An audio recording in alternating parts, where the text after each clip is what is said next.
Il-Parlament Ewropew approva b'maġġoranza kbira proposta storika li tippermetti lill-MPs li huma nisa biex meta jkunu tqal jew li għadhom kif weldu jiddelegaw il-vot tagħhom lil kollegi tagħhom għal perjodu limitat ta' żmien. Skont din il-proposta MP mara tkun tista' tassenja l-vot tagħha lill-MP ieħor għal massimu ta' 3 xhur qabel it-twelid u 6 xhur wara sabiex mara ma jkollix tagħżel bejn is-saħħa, il-familja u r-rappreżentanza demokratika tagħha. Matul il-votazzjoni li saret il-ħamis fi Brussell, il-President tal-Parlament Ewropew Roberta Metsola qalet li ebda mara m'għandha tagħżel bejn li sservi lil votanti tagħha u li jkollha tfal.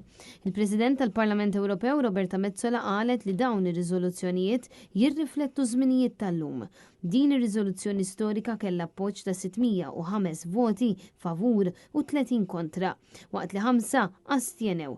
Il-proposta li kienet infassla mill-Kumitat tal-Affarijiet Kostituzzjonali u issa se tmur ant il-Kunsill tal-Unjoni Ewropea sabiex tiġi implementata.